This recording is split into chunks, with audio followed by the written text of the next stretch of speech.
Suresh Kumar door തുറന്ന് ഞാൻ അകത്തോട്ട് കയറി ഉടനെ തന്നെ മോഹൻലാൽ ഇങ്ങനെ ബെഡിൽ കിടക്കുക, ഷർട്ടിൻ്റെ ബട്ടനൊക്കെ കഴിച്ചിട്ടുണ്ട്.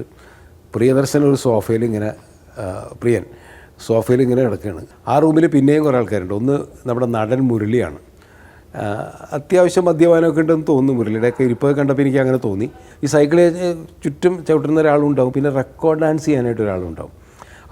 അത് വൈകുന്നേരം ആകുമ്പോഴേ ഒരു പെണ്ണുണ്ടാവും. അവർ ഡാൻസ് അന്നത്തെ പഴയ തമിഴ് പാട്ടുകളൊക്കെയാണ് അവർ പാടി, റെക്കോർഡ് ഡാൻസ് ഉണ്ടാവും. റസാക്കിൻ്റെ പേരിൽ ഇറങ്ങുന്ന ആദ്യത്തെ തിരക്കഥ എന്ന് പറയുന്നത്, തിരക്കഥ സംഭാഷണം വരുന്നത് ഈ വിഷ്ലോഗ് എന്ന് പറയുന്ന സിനിമയാണ്. പലപ്പോഴും നമ്മൾ കഥ ഉണ്ടാക്കിയതിന് ശേഷം ഫോണിൽ വിളിച്ച് ഹീറോയിനെടുത്ത് പറയുമ്പോൾ നമ്മളിലുള്ള വിശ്വാസം കൂടി ഡയറക്ടറെയും തിരക്കഥാകൃത്തിനെയും വിശ്വാസത്തിലെടുത്തിട്ട് അവർ ആ പ്രോജക്റ്റിന് ഓക്കെ പറയുകയാണ്. അപ്പോൾ എൻ്റെ മോഹൻലാലുമായിട്ടുള്ള സിനിമാ ജീവിതം നോക്കിക്കഴിഞ്ഞിട്ടുണ്ടെങ്കിൽ എൻ്റെ പല പ്രോജക്റ്റുകളും ലാലായിട്ടുണ്ടാക്കിയതാണ്. ലാൽ എന്നെ വിളിച്ചു പറഞ്ഞിട്ട് ചെയ്യണമെന്ന് പറഞ്ഞിട്ടുണ്ടായതാണ്. അല്ല, ദാസേട്ടൻ പാടിയില്ലെങ്കിൽ കുഴപ്പമുണ്ടോ? എം.ജി. ശ്രീകുമാറിനെ ഞങ്ങൾ കുറച്ചുകൂടി പ്രൊമോട്ട് ചെയ്തുകൊണ്ടിരിക്കുകയാണ്. മലയാള സിനിമയിലെ ദിലീപ് എന്ന് പറയുന്ന ആക്ടർ എൻ്റെ കൂടെ അസിസ്റ്റൻറ്റ് ഡയറക്ടറായിട്ട് ജോയിൻ ചെയ്യുന്നത് ഈ വിഷ്ലോഗ് എന്ന് പറയുന്ന സിനിമയിലാണ്.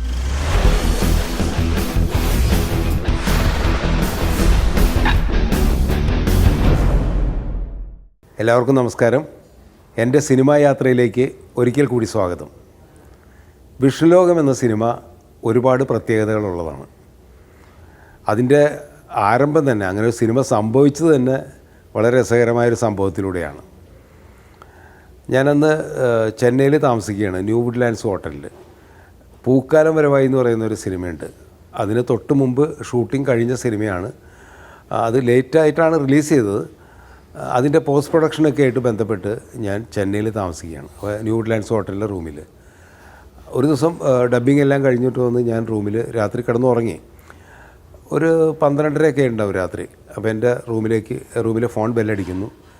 ഞാൻ ഫോൺ എടുത്ത ഉടനെ അപ്പുറത്തെ ശബ്ദം മോഹൻലാലിൻ്റെയാണ്.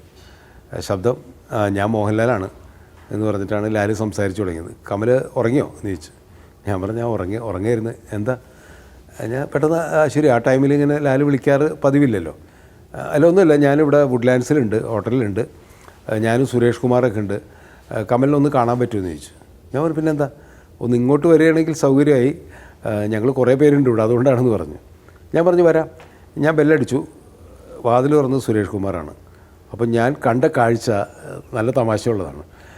സുരേഷ് കുമാർ ഇങ്ങനെ മുഖമൊക്കെ ഇങ്ങനെ തുടുത്ത് ഒരു രോഷാകുലനായിട്ട്, മുഖം കണ്ടാൽ തന്നെ അറിയാം എന്തൊക്കെയോ നടന്നിരിക്കുന്നു അവിടെ. ഞാൻ സുരേഷ് കുമാർ ഡോറ് തുറന്ന് ഞാൻ അകത്തോട്ട് കയറി ഉടനെ തന്നെ മോഹൻലാൽ ഇങ്ങനെ ബെഡിൽ കിടക്കുക, ഷർട്ടിൻ്റെ ബട്ടനൊക്കെ കഴിച്ചിട്ടുണ്ട്. പ്രിയദർശൻ ഒരു സോഫയിൽ ഇങ്ങനെ പ്രിയൻ സോഫയിൽ ഇങ്ങനെ കിടക്കുകയാണ്. അപ്പോൾ ഒരു ടീഷർട്ടാണ്. ആ ടീഷർട്ടൊക്കെ ഇങ്ങനെ വല്ലാണ്ട് ചുളുങ്ങിയൊക്കെ ഇങ്ങനെ വല്ലാണ്ട് ഇതൊക്കെ ആയിട്ടിരിക്കുന്നുണ്ട്, ഷാബി ആയിട്ടിരിക്കുന്നുണ്ട്. ആ റൂമിൽ പിന്നെയും കുറേ ആൾക്കാരുണ്ട്. ഒന്ന് നമ്മുടെ നടൻ മുരളിയാണ്. അത്യാവശ്യം മദ്യപാനമൊക്കെ ഉണ്ടെന്ന് തോന്നുന്നു. മുരളിയുടെയൊക്കെ ഇരിപ്പൊക്കെ കണ്ടപ്പോൾ എനിക്ക് അങ്ങനെ തോന്നി. പിന്നെ ഒരാൾ ടി.എ. റസാക്കാണ്, തിരക്കഥാകൃത്ത്. അപ്പോൾ എനിക്ക് റസാക്കിനെ അന്ന് 1-2 പ്രാവശ്യം കണ്ട പരിചയം മാത്രമേ ഉള്ളൂ. സുരേഷ് കുമാറുണ്ട്. സുരേഷ് കുമാറിൻ്റെ പാർട്ട്ണറായിട്ടുള്ള സനൽകുമാറുണ്ട്. അന്ന് ഇവർ രണ്ടുപേരും ചേർന്നിട്ടാണ് സിനിമ നിർമ്മിച്ചുകൊണ്ടിരിക്കുന്നത്, സുരേഷ് കുമാറും സനൽകുമാറും. ഇപ്പോൾ രേവതി കലാമന്ദിർ എന്ന ബാനറിലാണ് അവർ സിനിമകൾ നിർമ്മിച്ചുകൊണ്ടിരിക്കുന്നത്. അപ്പോൾ ഒരു വല്ലാത്തൊരു എന്തൊക്കെയോ സംസാരമൊക്കെ നടന്ന് എന്തൊക്കെയോ ഒരു സംഘർഷാവസ്ഥ. പെട്ടെന്ന് റൂമിൽ കയറുമെന്ന് നോക്കിയപ്പോൾ എനിക്ക് കണ്ട കാഴ്ചയാണ്. എന്നോട് സുരേഷ് കുമാർ പറഞ്ഞു കമലിരിക്കുക എന്ന് പറഞ്ഞു. അപ്പോൾ ഞാനിങ്ങനെ ഒന്ന് ശങ്കിച്ചിരുന്നു. അപ്പോൾ എന്താ പ്രശ്നം എന്ന് ചോദിച്ചാൽ ലാലിൻ്റെ അടുത്ത് ഈ രാത്രി ഇങ്ങനെ. അപ്പോൾ ലാൽ ചിരിച്ചു. ഒന്നുമല്ല, ഒരു വളരെ പ്രധാനപ്പെട്ട കാര്യം പറയാൻ വേണ്ടിയിട്ടാണ്. കമലിന് സുരേഷ് കുമാറിന് വേണ്ടിയിട്ട് ഒരു പടം ചെയ്യാൻ പറ്റുമെന്ന് ചോദിച്ചു. അപ്പോൾ രാത്രി 1 മണി 12-1 മണിയാവാറായിട്ടെന്ന് ആലോചിക്കണം.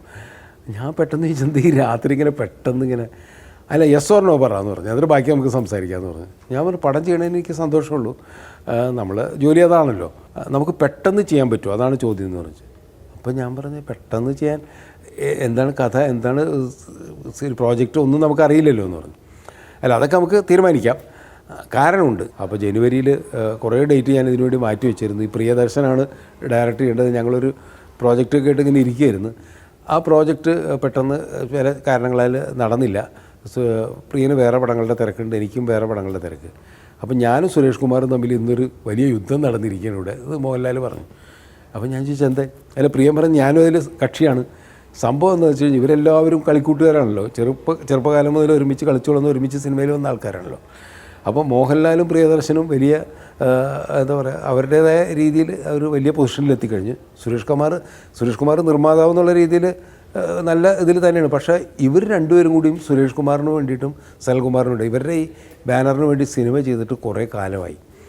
അപ്പോൾ ഇവർ സിനിമ ചെയ്യുന്നില്ല ഒരുമിച്ച് എന്നുള്ള പരാതിയാണ് രേവതി കലാമന്ദിറിന് വേണ്ടി പടം ചെയ്യുന്നില്ല എന്നുള്ളൊരു പരാതിയാണ് സുരേഷും സനലും ഇവരായിട്ട് ഉന്നയിച്ച് അതിൻ്റെ പേരിൽ ഇങ്ങനെ സംസാരിച്ച് അവർ തമ്മിൽ എന്തൊക്കെയോ കശപശയൊക്കെ സംസാരിച്ചിട്ടുണ്ടാവും. അതെനിക്കറിയില്ല, ഞാൻ അവിടെ ഉണ്ടായിരുന്നില്ല. പക്ഷേ അതിൻ്റെ അവസാനത്തിലെടുത്തൊരു തീരുമാനമാണ് മോഹൻലാൽ പറഞ്ഞ് നമുക്ക് കമലിനെ കൊണ്ട് പടം ചെയ്യിക്കാം. അപ്പോൾ പ്രിയം പറഞ്ഞു അതെ കമലാണെങ്കിൽ കുഴപ്പമില്ല, സുരേഷ് കുമാറിന് വേണ്ടി പടം ചെയ്യും. അപ്പോൾ കമൽ ഇവിടെ ഉണ്ടെന്ന് താഴെ വിളിച്ചു ചോദിച്ചപ്പോൾ ആരോ പറഞ്ഞു ഞാനിവിടെ താമസിക്കുന്നുണ്ടെന്ന് പറഞ്ഞു. അങ്ങനെയാണ് ലാൽ രാത്രി ആ സമയത്ത് എന്നെ ഫോൺ ചെയ്യുന്നത്. അപ്പോൾ എന്നെ സംബന്ധിച്ചോളം അതൊക്കെ സിനിമാ ജീവിതത്തിൽ ഇങ്ങനെ വീണ് കിട്ടുന്ന അവസരങ്ങളാണല്ലോ. അപ്പോൾ ഞാൻ അപ്പം തന്നെ പറഞ്ഞു യെസ് എന്ന് പറഞ്ഞു. അങ്ങനെ എന്നാൽ കൈ കൊടുക്കുന്നൊക്കെ പറഞ്ഞിട്ട് ഞങ്ങളെല്ലാവരും അങ്ങോട്ടും ഇങ്ങോട്ടും ഷേക്ക് ഹാൻഡ് ചെയ്തിട്ട് അവിടെ വെച്ച് എൻ്റെ പ്രോജക്റ്റ് തീരുമാനിക്കുകയാണ്. അപ്പോൾ നമ്മൾ ജനുവരിയിൽ ഷൂട്ട് ചെയ്യുന്നു. അപ്പോൾ ഞാൻ ചോദിച്ചു ജനുവരി ഷൂട്ട് ചെയ്യണമെന്നുണ്ട് കഥ വേണ്ടേ സ്ക്രിപ്റ്റ് വേണ്ടേ? അതിനാണ് ടി.എ. റസാക്ക് അദ്ദേഹമായിട്ട് അദ്ദേഹം ഞങ്ങളോടൊരു ഐഡിയ പറഞ്ഞു, ഒരു ക്യാരക്ടറും ഒരു ചെറിയ സംഭവങ്ങൾ പറഞ്ഞു. കഥയൊന്നും മുഴുവനില്ല. ഇനി നിങ്ങൾ ഇരുന്നിട്ട് അത് ചെയ്യാൻ പറ്റുമെന്നുണ്ടെങ്കിൽ നമുക്ക് ആ കഥ ആലോചിക്കാം, അതല്ലെങ്കിൽ നമുക്ക് വേറെ പ്രോജക്റ്റ് കമലിന് ഇഷ്ടമുള്ള ഒരു സബ്ജക്റ്റ് ആലോചിക്കുക. എന്തായാലും നാളെ മുതൽ നിങ്ങൾ ഫ്രീ ആവുകയാണെങ്കിൽ നമുക്ക് കണ്ടിന്യൂ ചെയ്യാം പറഞ്ഞ്. എനിക്ക് ഡബ്ബിംഗ് ഉണ്ട് പൂക്കാലം വരവായിട്ട്, പക്ഷേ കുഴപ്പമില്ല ഞാനതിൻ്റെ ഇടയിലൊക്കെ വന്നോളാം, ഞാനും റസാഖ് കൂടി ഇരുന്നോളാം എന്ന് പറഞ്ഞു. അങ്ങനെ റസാഖിനെ അടുത്ത ദിവസം റൂം എടുത്ത് കൊടുത്തു. ഞാനും റസാഖ് കൂടി അവിടെ ഇരുന്ന് ആലോചന തുടങ്ങി. അപ്പോൾ റസാഖ് പറഞ്ഞ ഒരു ഐഡിയ ആണ് വിഷ്ലോ എന്ന് പറയുന്ന സിനിമയായിട്ട് പിന്നീട് ആ കഥ ഡെവലപ്പ് ചെയ്തത്. അത് ഈ സൈക്കിൾ യജ്ഞം നടത്തുന്ന ഒരാളുടെ കഥയാണ്. ഒരു ഗ്രാമത്തിൽ സൈക്കിൾ യജ്ഞം നടത്താൻ വേണ്ടിയിട്ട് വരുന്ന ഒരു സംഘം, ആ സംഘത്തിലെ പ്രധാന അഭ്യാസിയായിട്ടുള്ള ശംഖു എന്ന് പറയുന്ന ക്യാരക്ടർ, അത് മോഹൻലാൽ. അപ്പോൾ ഈ സൈക്കിൾ യജ്ഞം എന്ന് കേട്ട് കഴിഞ്ഞപ്പോൾ എനിക്ക് വലിയ കൗതുകം തോന്നി. ഈ സൈക്കിൾ ചുറ്റും ചവിട്ടുന്ന ഒരാളുണ്ടാവും, പിന്നെ റെക്കോർഡ് ഡാൻസ് ചെയ്യാനായിട്ട് ഒരാളുണ്ടാവും. അത് വൈകുന്നേരം ആകുമ്പോഴേ ഒരു പെണ്ണുണ്ടാവും, അവർ ഡാൻസ് അന്നത്തെ പഴയ തമിഴ് പാട്ടുകളൊക്കെയാണ് അവർ പാടുക, ഈ റെക്കോർഡ് ഡാൻസ് ഉണ്ടാവും. അതിനോടൊപ്പം തന്നെ ചില സൈക്കിൾ അഭ്യാസങ്ങളുണ്ടാവും. ഈ റെക്കോർഡ് ഡാൻസ് ചെയ്യുന്ന ആൾ തന്നെയാണ് അഭ്യാസങ്ങൾ കാണിക്കാം. അതാണ് നമ്മൾ അങ്ങനെ ആ സിനിമയിലേക്ക് എടുത്തത്, അഡോപ്റ്റ് ചെയ്തത്. അപ്പോൾ ഇങ്ങനെയൊക്കെയുള്ള സംഭവങ്ങൾ നമ്മുടെ നാട്ടിൽ കുട്ടിക്കാലത്ത് കണ്ടിട്ടുള്ളൊരു സബ്ജക്റ്റ് പറഞ്ഞപ്പോൾ അത് പെട്ടെന്ന് എനിക്ക് ഭയങ്കരമായിട്ട് ക്ലിക്ക് ചെയ്തു. കൊള്ളാവുന്ന ഒരു സംഭവമല്ല നമുക്ക്, പക്ഷേ അതിൽ കഥയില്ല, ബാക്കി സംഭവങ്ങളില്ല. അങ്ങനെയാണ് ഞങ്ങൾ ഇരുന്ന് കഥ ആലോചിക്കുന്നു. അപ്പോൾ ഇയാളുമായിട്ട് ബന്ധപ്പെട്ടിട്ടുള്ള മറ്റ് സംഭവങ്ങൾ വേണം. അടുത്ത് ഇതേപോലെ ഒരു ജമീന്ദാർ ഒരു കക്ഷിയുണ്ട്, മുരളിയുടെ ക്യാരക്ടർ, മുരളി അതിൽ വില്ലനായിട്ട് അഭിനയിക്കുന്നു. അവിടെ ശാന്തികൃഷ്ണയുടെ ക്യാരക്ടർ നെടുമുടി വേണു. അങ്ങനെ പിന്നെ സിനിമ കണ്ടുള്ളവർക്ക് അതിൻ്റെ കഥയൊക്കെ അറിയാമല്ലോ. അങ്ങനെ ഒരു കഥയുണ്ടാകുന്നു. ഇയാൾ അത്യാവശ്യം വെള്ളമടിച്ചിട്ട് അരാജകത്വത്തോടുകൂടി നടക്കുന്ന ഒരു ക്യാരക്ടറാണ് ഈ ശംഖുവിൻ്റെ ക്യാരക്ടർ. റസാക്കിൻ്റെ പേരിലിറങ്ങുന്ന ആദ്യത്തെ തിരക്കഥ എന്ന് പറയുന്നത്, തിരക്കഥ സംഭാഷണം വരുന്നത് ഈ വിഷ്ലോ എന്ന് പറയുന്ന സിനിമയാണ്. അപ്പോൾ ഞങ്ങൾ അവിടെ ഇരുന്ന് ഒരാഴ്ച കൊണ്ട് ഏകദേശം ഈ സൈക്കിൾ യജ്ഞക്കാരൻ്റെ ജീവിതമായിട്ട് ബന്ധപ്പെട്ട കുറേ സംഭവങ്ങൾ ഉണ്ടാക്കി. അപ്പുറത്ത് ഇങ്ങനെ ഒരു തമ്പുരാട്ടി ശാന്തികൃഷ്ണയുടെ ക്യാരക്ടർ, അവർ തമ്മിലുണ്ടാകുന്ന ഒരു നിശബ്ദ പ്രണയം, ഇങ്ങനെ കുറേ സംഭവങ്ങളുണ്ട്. പിന്നെ ഓഫ് കോഴ്സ് വില്ലൻ ക്യാരക്ടർ വരുന്നു, മുരളിയുടെ ക്യാരക്ടർ വരുന്നു, അടി ഉണ്ടാകുന്നു, അങ്ങനെയൊക്കെയുള്ള സംഭവങ്ങളുണ്ടായി. കഥ ഏകദേശം ഒരു ധാരണ എത്തുന്ന ഒരാഴ്ച കഴിഞ്ഞപ്പോൾ സുരേഷ് കുമാറും സനൽകുമാറും വന്നു. ഞങ്ങൾ പറഞ്ഞു ഇങ്ങനെ കഥ ഡെവലപ്പായിട്ടുണ്ട്, നിങ്ങൾക്കിത് ഓക്കെ ആണെങ്കിൽ നമുക്ക് പ്രൊസീഡ് ചെയ്യാമെന്ന് പറഞ്ഞു. അങ്ങനെ കഥ പറഞ്ഞു കഴിഞ്ഞപ്പോൾ അവർക്ക് ഭയങ്കര സന്തോഷമായി, ഭയങ്കര രസമുള്ള സംഭവങ്ങളൊക്കെ ഉണ്ടല്ലോ എന്ന് പറഞ്ഞു. മോഹൻലാലിനെ വിളിച്ച് ഫോണിൽ, അപ്പോഴേക്കും ലാൽ വേറെ ഏതൊരു പടത്തിൻ്റെ ഷൂട്ടിങ്ങിന് പോയിട്ടുണ്ടായിരുന്നു. ലാലിനെ വിളിച്ച് കഥയൊക്കെ ഫോണിൽ കൂടിയാണ് പറയുന്നത്. അന്നൊക്കെ അങ്ങനെയാണ്. പലപ്പോഴും നമ്മൾ കഥ ഉണ്ടാക്കിയതിന് ശേഷം ഫോണിൽ വിളിച്ച് ഹീറോയിനെടുത്ത് പറയുമ്പോൾ നമ്മളിലുള്ള വിശ്വാസം കൂടി, ഡയറക്ടറെയും തിരക്കഥാകൃത്തിനെയും വിശ്വാസത്തിലെടുത്തിട്ട് അവർ ആ പ്രോജക്റ്റിന് ഓക്കെ പറയുകയാണ്. ഈ പ്രോജക്റ്റ് തന്നെ ലാൽ പറഞ്ഞിട്ട് ഉണ്ടായി വന്നൊരു പ്രോജക്റ്റ് കൂടിയാണല്ലോ. അപ്പോൾ എൻ്റെ മോഹൻലാലുമായിട്ടുള്ള സിനിമാ ജീവിതം നോക്കിക്കഴിഞ്ഞിട്ടുണ്ടെങ്കിൽ എൻ്റെ പല പ്രോജക്റ്റുകളും ലാലായിട്ടുണ്ടാക്കിയതാണ്. ലാൽ എന്നെ വിളിച്ചു പറഞ്ഞിട്ട് ചെയ്യണമെന്ന് പറഞ്ഞിട്ടുണ്ടായതാണ്. അത് ഇനിയും ഒരു സിനിമയിലൂടെ ഞാനത് വീണ്ടും പറയാം. അപ്പോൾ ഇങ്ങനെയൊക്കെയാണ് ആ സിനിമയുടെ ഒരു ആരംഭം ഉണ്ടാകുന്നത്. അപ്പോൾ ശാന്തികൃഷ്ണനാണെങ്കിലും കുറേ കാലം അഭിനയിച്ചതിന് ശേഷം പിന്നെ സിനിമാ മേഖലയിൽ നിന്ന് വിട്ട് നല്ല ഗ്യാപ്പിന് ശേഷം പിന്നെ ബാലേന്ദ്രമേനൻ്റെ ഒരു പടത്തിലാണ് തിരിച്ചു വരുന്നത്. അതിനുശേഷം ശാന്തികൃഷ്ണൻ അഭിനയിക്കുന്ന പടമാണ് ഇത്. ഉർവശി, ഈ കസ്തൂരി എന്നാണ് ആ ക്യാരക്ടറുടെ പേര്. ഉർവശി ആ ക്യാരക്ടർ അഭിനയിക്കുന്നു. പിന്നെ ബാലൻ കെ നായർ, എൻ്റെ ഒരു സിനിമയിൽ മാത്രമേ ബാലൻ കെ നായർ അഭിനയിച്ചിട്ടുള്ളൂ. അതിൽ ഈ സൈക്കിൾ യജ്ഞക്കാരുടെയൊക്കെ ഗുരുവായിട്ടൊരു ക്യാരക്ടറാണ് ബാലൻ കെ നായർ ചെയ്യുന്നത്. ബാലൻ കെ നായരായിട്ട് എനിക്കുള്ള ബന്ധം എന്ന് പറഞ്ഞാൽ ഞാൻ സിനിമാ ജീവിതം തുടങ്ങുന്ന ത്രാസം എന്ന് പറയുന്ന ഒരു സിനിമയ്ക്ക് കഥ എഴുതിക്കൊണ്ടാണ്. പിന്നെ ബാക്കിയുള്ള ആർട്ടിസ്റ്റുകളൊക്കെ തന്നെ ഓഫ് കോഴ്സ് നമ്മുടെ സിനിമയിൽ അഭിനയിക്കുന്ന കുറേ പേര്, പിന്നെ മണിയമ്പിള്ള രാജു, അങ്ങനെയുള്ളവരൊക്കെ ആ സിനിമയിലുണ്ടായിരുന്നു. ഈ സിനിമയ്ക്ക് സംഗീതം നൽകിയത് രവീന്ദ്രൻ മാഷും കൈതപ്രമാണ് അതിൻ്റെ ലിറിക്സ് എഴുതിയത്. രവീന്ദ്രൻ മാഷ് എനിക്ക് ആദ്യമായിട്ട് ട്യൂൺ ചെയ്യുന്നത്, സംഗീതം ചെയ്യുന്നത് ഈ സിനിമയിലാണ്, വിഷ്ലോകത്തിലാണ്. അതും എങ്ങനെ സംഭവിച്ചതെന്ന് വെച്ച് കഴിഞ്ഞാൽ രവീന്ദ്രൻ മാഷാണ് സുരേഷ് കുമാറിൻ്റെയൊക്കെ എല്ലാ പടത്തിൻ്റെയും സംഗീതം ചെയ്തിട്ടുള്ളത്. അത് അവർ തമ്മിലുള്ളൊരു ബന്ധമുണ്ട്. തേനും വയമ്പും എന്ന് പറഞ്ഞാൽ വളരെ പ്രസിദ്ധമായ പാട്ടുകളുള്ള പടമാണല്ലോ. അതിൽ നിന്നൊക്കെ തുടങ്ങിയ ഒരു ബന്ധമാണ് അവരുടെ. ചൂള, അവരുടെ സുരേഷ് കുമാർ നിർമ്മിച്ച ആദ്യത്തെ സിനിമ ചൂള, അതാണ് രവീന്ദ്രൻ മാഷ ആദ്യത്തെ സിനിമ. അപ്പോൾ അങ്ങനെയൊക്കെ ഉള്ളൊരു ബന്ധമുള്ളതുകൊണ്ട് തന്നെ സുരേഷ് കുമാർ എന്നോട് പറഞ്ഞു രവീന്ദ്ര മാഷ് മ്യൂസിക് ചെയ്താൽ കുഴപ്പമുണ്ടാവുമെന്ന് ചോദിച്ചു. ഞാൻ പറഞ്ഞു ഒരു കുഴപ്പമില്ല, എനിക്ക് വളരെ അടുപ്പമുള്ളൊരു വ്യക്തിയല്ലേ. കൈതപ്രം, ഓഫ് കോഴ്സ് കൈതപ്രം, അതിന് തൊട്ട് മുമ്പ് പടത്തിന് ഒക്കെ കൈതപ്രമാണ് ലിറിക്ക് എഴുതുന്നത്. കൈതപ്രം വന്നു, ഞങ്ങൾ കമ്പോസിങ്ങിലിരിക്കുന്നു. അത് പാംഗ്രോ ഹോട്ടലിലാണ് ആ പടത്തിലെ പാട്ട്. അപ്പോൾ ആ ഒരു അന്ന് സംഭവിച്ച മറ്റൊരു സംഭവം എന്ന് വെച്ച് കഴിഞ്ഞാൽ എൻ്റെ മിക്കവാറും എല്ലാ പടത്തിലും ദാസേട്ടനാണ് പാടുന്നത്, യേശുദാസാണ് പാടുന്നത്. അപ്പോൾ സുരേഷ് കുമാറും സനൽകുമാറും ഒക്കെ പറഞ്ഞു, അല്ല ദാസേട്ടൻ പാടിയില്ലെങ്കിൽ കുഴപ്പമുണ്ടോ, ഇതിൽ എം ജി ശ്രീകുമാറിന് നമുക്ക് പാട്ടുകൾ കൊടുക്കണം ഞങ്ങളുടെയൊക്കെ പടത്തിൽ കൂടുതൽ. അപ്പോൾ ഞാൻ ആദ്യം സുരേഷ് കുമാറിൻ്റെ അടുത്ത് പറഞ്ഞാൽ ദാസേട്ടൻ തേനും പായുമ്പോൾ ഒക്കെ പാടിയിട്ടില്ല, അല്ല ഉണ്ട്, പക്ഷേ ഇപ്പോൾ എം ജി ശ്രീകുമാറിനെ ഞങ്ങൾ കുറച്ചും കൂടി പ്രൊമോട്ട് ചെയ്തുകൊണ്ടിരിക്കുകയാണ്. അപ്പോൾ അതുകൊണ്ട് ഞാൻ പറഞ്ഞു അതൊക്കെ രവീന്ദ്ര മാഷ് തീരുമാനിച്ചാൽ ആര് പാടണം, എങ്ങനെയാണ് പാട്ട് വേണ്ടതെന്നുള്ളതൊക്കെ രവീന്ദ്ര മാഷ് തീരുമാനിച്ചാൽ ഞാനൊന്നും അതിലിടപെടാൻ തീരുമാനിക്കില്ല, അതിലിടപെടുന്നില്ലെന്ന് പറഞ്ഞു. അങ്ങനെയാണ് എം ജി ശ്രീകുമാറാണ് അതിലെ വളരെ ഹിറ്റായിട്ടുള്ള പാട്ടുകളൊക്കെ പാടിയിട്ടുള്ളത്. ഒന്ന് മിണ്ടാത്തത് എന്ത് എന്നുള്ള പാട്ട്, അതാണ് ആദ്യം കമ്പോസ് ചെയ്യുന്നത്. അതിനുശേഷം കസ്തൂരി എന്നുള്ള പാട്ട്, വളരെ ഹിറ്റായ ഒരു പാട്ടാണ് കസ്തൂരി. ഈ സൈക്കിൾ യജ്ഞക്കാരുടെ ഈ റെക്കോർഡ് ഡാൻസിൻ്റെ പാട്ടാണത്. മോഹൻലാലും ഉർവശിയും കൂടി ഡാൻസ് ചെയ്തിട്ട് പാടുന്ന പാട്ടാണ്.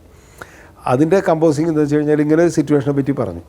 അപ്പോൾ ഞാൻ രവീന്ദ്ര മാഷും പറഞ്ഞു, രവീന്ദ്ര മാഷായാലും കൈതപ്രായാലും ഒക്കെ തന്നെ അവരുടെയൊക്കെ നാട്ടുമ്പുറങ്ങളിൽ ഇതുപോലുള്ള സൈക്കിൾ യജ്ഞക്കാർ ആ കാലത്ത് ഒരു സ്ഥിരം കാഴ്ചയായിരുന്നു.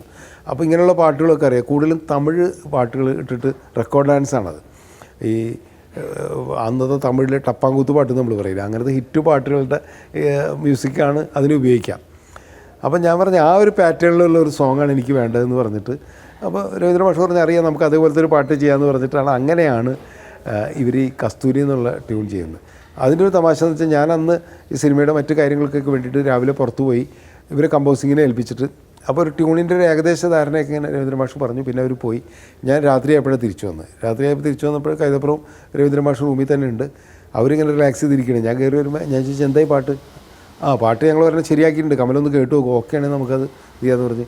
അപ്പോൾ മാഷുണ്ട്, തബല വായിക്കാനായിട്ട് ആൾക്കാരുണ്ട്, ഇങ്ങനെ എല്ലാവരും ഉണ്ട്. മാഷ് ഫുൾ പാട്ട് വിത്ത് ലിറിക്ക് ഫുൾ കൈതപ്രം എഴുതി വെച്ചിരിക്കുകയാണ്. അതങ്ങ് പാടുകയാണ് മാഷ്. ഞാൻ കയ്യടിച്ച് വെച്ചിരിക്കുക, കാരണം വെച്ചാൽ ഭയങ്കര ഹരമുള്ള ഒരു പാട്ടാണ്. അതിൻ്റെ അടുത്ത ദിവസം അതിൻ്റെ റെക്കോർഡിംഗ് ആയിരുന്നു. അങ്ങനെയാണ് ആ പാട്ടും ഇതൊക്കെ ഉണ്ടാകുന്നത്. അതിലെ മറ്റു പാട്ടുകളൊക്കെ തന്നെ നല്ല ഹിറ്റായിട്ടുള്ള പാട്ടുകളുണ്ട്. ആദ്യ വസന്തമേ എന്ന് പറഞ്ഞ പാട്ടുണ്ട്, പിന്നെ മലേഷ്യ വാസുദേവൻ പാടിയൊരു പാട്ടുണ്ട്. അത് കൈതപ്രം തന്നെ അഭിനയിച്ചത് ആ പടത്തിൻ്റെ. പടം ആരംഭിക്കുമ്പോൾ ടൈറ്റിൽ സോങ്ങൊക്കെ അതാണ്. ഇത് ഷൂട്ട് ചെയ്തത് പാലക്കാടാണ്. പാലക്കാട് ടൗണിൽ താമസിച്ച് ഞങ്ങൾ പുലാപ്പറ്റ എന്ന് പറഞ്ഞിട്ട് സ്ഥലമാണ്. പാലക്കാട് നിന്ന് ഒരു 10-40 കിലോമീറ്റർ പോകണം. ഈ കൊങ്ങാട് എന്നൊക്കെ പറഞ്ഞ സ്ഥലമുണ്ട്. അത് കഴിഞ്ഞിട്ട് ഇൻറ്റീരിയറിലേക്ക് പോയിട്ട് പുലാപ്പറ്റ എന്ന് പറഞ്ഞൊരു സ്ഥലത്ത് ഒരു അമ്പലമുണ്ട്. അതാണ് പ്രധാനപ്പെട്ട ഒരു ലൊക്കേഷൻ എന്ന് പറഞ്ഞാൽ. കുറേ സ്റ്റെപ്പുകൾ ഇങ്ങനെ കയറി പോയിട്ട് മുകളിലൊരു അമ്പലവും അതിൻ്റെ സൈഡിലായിട്ട് ഒരു വലിയ ആൽമരമുണ്ട്, ആൽത്തറയുണ്ട്. അവിടെ നിന്ന് നോക്കിക്കഴിഞ്ഞാൽ ഒരു പടിപ്പുര കാണാം. അത് ആ സിനിമ കണ്ടിട്ടുണ്ടെങ്കിൽ നിങ്ങൾക്കറിയാം, മിണ്ടാത്ത എന്നുള്ള പാട്ട് പാടുമ്പോൾ ആ പടിപ്പുര, അതിൻ്റെ അപ്പുറത്താണ് വീട്, ശാന്തികൃഷ്ണയുടെ ക്യാരക്ടറിൻ്റെ വീടുള്ളത്. തട്ടുമ്പുറത്ത് നിന്ന് ശാന്തികൃഷ്ണക്ക് നോക്കിക്കഴിഞ്ഞിട്ടുണ്ടെങ്കിൽ ഇവിടെ ഇയാൾ ശംഖു കിടക്കണ ആൽത്തറ കാണാം, അവിടെ നിന്ന് പാടുന്നതൊക്കെ. പക്ഷേ വീട് ഞങ്ങൾ ഷൂട്ട് ചെയ്ത് വേറെ സ്ഥലത്താണ്, കാരണം അവിടെ പടിപ്പുര മാത്രമേ ഉള്ളൂ, വീട് അവിടെ ഇല്ല. അപ്പോൾ അത് മാച്ച് ചെയ്തിട്ട് വേറെ സ്ഥലത്താണ് വീട് ഷൂട്ട് ചെയ്തത്. പക്ഷേ ഈ ആൽത്തറയും അമ്പലവും കുറേ സ്റ്റെപ്പുകളൊക്കെ ഉള്ള സ്ഥലം അവിടെയാണ്. അപ്പോൾ ഈ ലൊക്കേഷനൊക്കെ ഫിക്സ് ചെയ്ത് ഞങ്ങൾ ഷൂട്ടിംഗ് തുടങ്ങുക. അപ്പോൾ അതിന് മുമ്പുള്ളൊരു കഥ എന്ന് പറഞ്ഞു കഴിഞ്ഞാൽ അതിലേക്കാണ് ഞാൻ വരുന്നത്. ദിലീപ് എന്ന് പറയുന്ന നമ്മുടെ പ്രസിദ്ധനായ നടൻ, മലയാള സിനിമയിലെ ദിലീപ് എന്ന് പറയുന്ന ആക്ടർ എൻ്റെ കൂടെ അസിസ്റ്റൻ്റ് ഡയറക്ടറായിട്ട് ജോയിൻ ചെയ്യുന്നത് ഈ വിഷ്ലോകം എന്ന് പറയുന്ന സിനിമയിലാണ്. അങ്ങനെ സ്റ്റാർട്ട് ചെയ്യണം ദിലീപിൻ്റെ ഒരു സിനിമാ ജീവിതം സ്റ്റാർട്ട് ചെയ്യുന്നത്. അത് കഴിഞ്ഞ് അടുത്ത ദിവസം ഞാൻ കാണുന്ന കാഴ്ച, അതാണ് ഒരു തമാശ എന്നാണ്. അപ്പോൾ ഞാൻ ദിലീപ് മിമിക്രി കാണിക്കുന്നതല്ലാണ്ട് ഞാൻ ദിലീപിൻ്റെ മിമിക്രി ഒന്നും കണ്ടിട്ടില്ല. അപ്പോൾ ഞാനൊരു സീൻ എടുത്തുകൊണ്ടിരിക്കുകയാണ്, ഞാനും അതിൻ്റെ ക്യാമറാമാൻ സാലു ജോർജാണ്. ഞങ്ങളിങ്ങനെ സീൻ എടുത്തുകൊണ്ടിരിക്കുമ്പോൾ താഴെ ഭയങ്കര ചിരിയും ബഹളമൊക്കെ വരുന്നു. അപ്പോൾ നോക്കുമ്പോൾ ലാല്, മണിയമ്പിള്ള രാജു ഇവരെല്ലാവരും അവിടെ ഇരിക്കുന്നുണ്ട്. ദിലീപ് മിമിക്രി കാണിച്ചുകൊണ്ടിരിക്കുകയാണ്. ഇന്നസെൻറ്റിനെ അനുകരിക്കുക, നസീർ സാറിനെ അനുകരിക്കുക, ഇങ്ങനെ മിമിക്രി കാണിച്ചുകൊണ്ടിരിക്കുക. എനിക്കിന്ന് അവിടെ നിന്ന് കാണാം.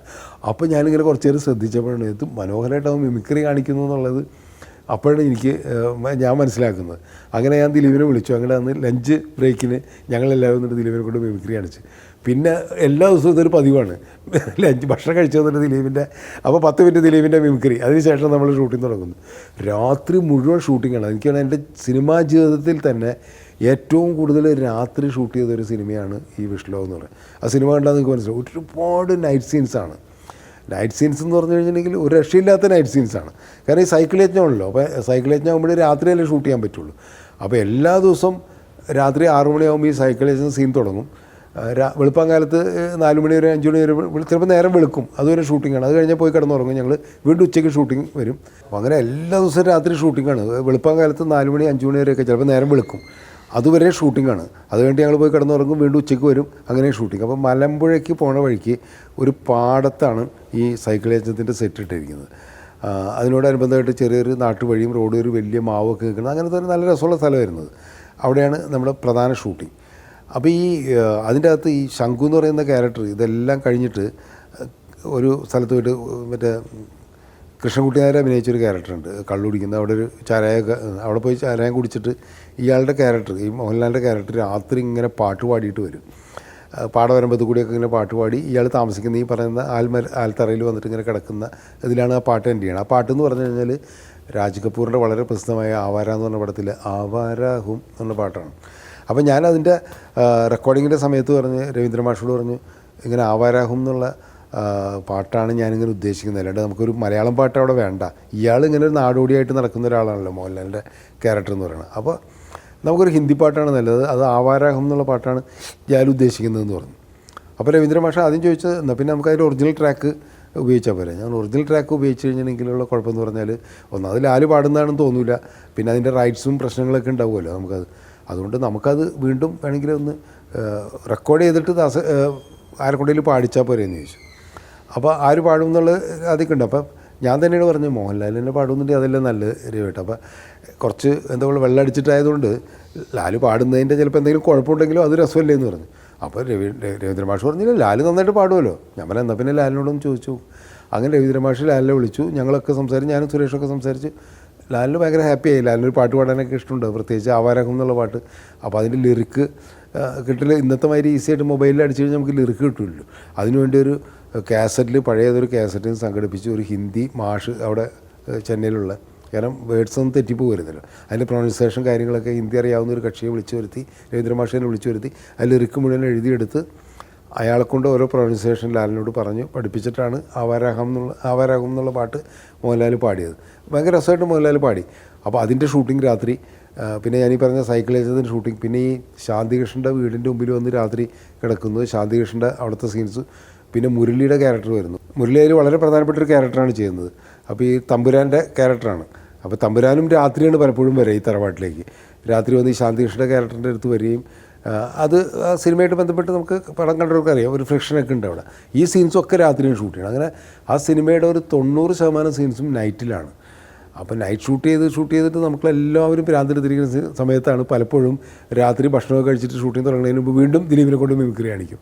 അങ്ങനെ ദിലീപാണ് നമുക്ക് ഇടയ്ക്കിടയ്ക്ക് ഈ പറഞ്ഞ ഉറക്കം വരാതിരിക്കാൻ വേണ്ടി മിമിക്രി കാണിക്കുക, തമാശകൾ പറയുക, പാട്ട് പാടുക. അങ്ങനെ വളരെ കൗതുകകരമായിട്ടുള്ള ഒരു ഷൂട്ടിംഗ് സമയമായിരുന്നു അത്.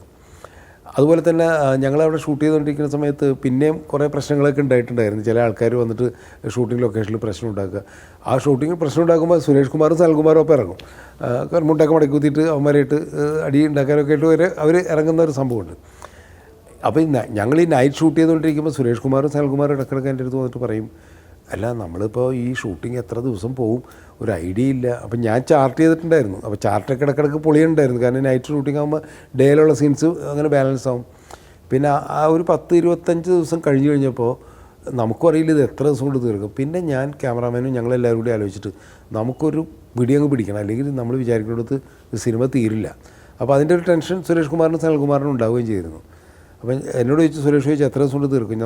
ഞാൻ പറയും 40 ദിവസമാണ് നമ്മൾ ആദ്യം ചാർട്ട് ചെയ്തിരുന്നത്. 40 ദിവസം എന്നുള്ളത് ചിലപ്പോൾ 45 ദിവസമൊക്കെ പോകാൻ നമുക്കറിയില്ല, നമുക്ക് മാക്സിമം നോക്കാമെന്ന് പറഞ്ഞു. പക്ഷേ പിന്നുള്ള ഷൂട്ടിംഗ് എന്ന് പറഞ്ഞു കഴിഞ്ഞാൽ ഞാൻ പറഞ്ഞു വരുന്നത് എല്ലാവരും അതിനോട് സഹകരിച്ചു എന്നുള്ളതാണ്. അപ്പോൾ സുരേഷ് കുമാറും ആ ചാർട്ട് പ്രകാരം തന്നെ ആ ബഡ്ജറ്റിൽ സിനിമ തീർക്കണമെന്നുള്ളതുകൊണ്ടും മോഹൻലാൽ, നെടുമുടി വേണുചേട്ടൻ്റെ ഒരു പ്രധാനപ്പെട്ട ക്യാരക്ടർ ശാന്തികൃഷ്ണ, ഉർവശി, മുരളി, എല്ലാവരും രാത്രിയും പകലും, രാത്രി ഫുൾ നൈറ്റ് ഷൂട്ട് ചെയ്തിട്ട് നേരെ പോയിട്ട് കുളിച്ചൊക്കെ വന്നിട്ട് നമ്മൾ വീണ്ടും സീനൊക്കെ നെടുമുടി വേണു, ശാന്തികൃഷ്ണനായിട്ടുള്ള. അപ്പോൾ പലപ്പോഴും ആർട്ടിസ്റ്റിനെ മാത്രം നമ്മൾ ഷിഫ്റ്റാക്കി. ഇപ്പോൾ നൈറ്റ് ഫുൾ ഷൂട്ട് ചെയ്യണവർക്ക് രാവിലെ ഷൂട്ടിംഗ് ഇല്ലാണ്ടാക്കിയിട്ട് ബാക്കിയുള്ളവരെ ഷൂട്ടിങ്ങൊക്കെ പ്ലാൻ ചെയ്തിട്ടാണ് അങ്ങനെ ഡേയിൽ പോയത്. പക്ഷേ ഞങ്ങൾ ടെക്നീഷ്യൻസ് മുഴുവൻ ഡേ ഇൻ നൈറ്റും വർക്ക് ചെയ്യുക. ഏകദേശം 4 ദിവസം ഡേ ഇൻ നൈറ്റും വർക്ക് ചെയ്യുക. അപ്പോൾ അന്ന് എനിക്ക് മറക്കാൻ പറ്റാത്തതെന്ന് വെച്ചാൽ എൻ്റെ അസിസ്റ്റൻസ്, യൂണിറ്റ് ബോയ്സ് എല്ലാവരും, അതുപോലെ തന്നെ ക്യാമറാമാൻ, ബാക്കി എല്ലാ ടെക്നീഷ്യൻസും അതിനു വേണ്ടി കൂടെ നിന്നു എന്നുള്ളതാണ്.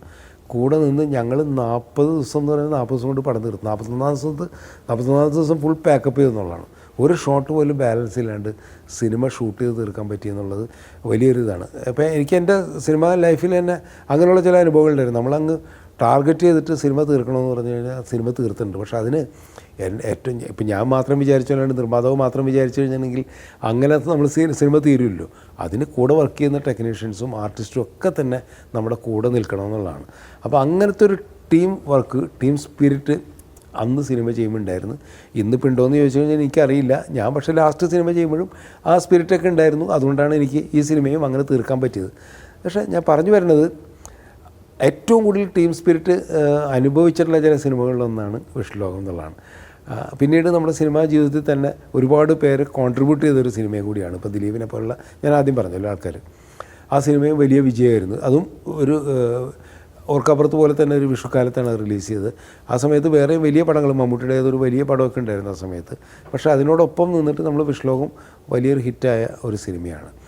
അപ്പോൾ മോഹൻലാലിൻ്റെ ഒരു സിനിമാ ജീവിതത്തിൽ ലാലിനെ സംബന്ധിച്ചുള്ളത് വലിയ ആയിരിക്കണമെന്നില്ല. കാരണം ലാൽ അതിനേക്കാളും വലിയ ശക്തമായ കഥാപാത്രങ്ങളെ അഭിനയിച്ചിട്ടുണ്ട്. പക്ഷേ എന്നെ സംബന്ധിച്ചോളം ശംഖു എന്ന് പറയുന്ന ക്യാരക്ടർ ലാലിൻ്റെ ഒരു അഴിഞ്ഞാട്ടത്തിൻ്റെ ആദ്യത്തെ സിനിമയായിട്ടാണ് എനിക്ക് തോന്നിയിട്ടുള്ളത്. കാരണം ലാൽ അങ്ങ് കൈ മെയ് ഒക്കെ മറന്നിട്ട് അഴിഞ്ഞാടാന്ന് പറയില്ല, അതുപോലെ വെള്ളമടിച്ചിട്ടൊക്കെ ആ സിനിമയിലെ പല സീനുകളും അങ്ങനെയാണ്. അതിൻ്റെ ഒരു തുടർച്ചയാണ് പിന്നീട് കുറേ വർഷങ്ങൾക്ക് ശേഷം അയാൾ കഥ എഴുതുകളിൽ സാഗർ കോട്ടപ്പുറം എന്ന് പറയുന്ന സിനിമ ചെയ്യുമ്പോൾ ഈ കഥാപാത്രത്തിന് ഒരു ശംഖുവിൻ്റെ സ്വഭാവം ഉണ്ടെന്നുള്ള കാര്യം ഞാൻ അന്ന് ലാലിൻ്റെ അടുത്ത് പറയുകയും ചെയ്യുമായിരുന്നു.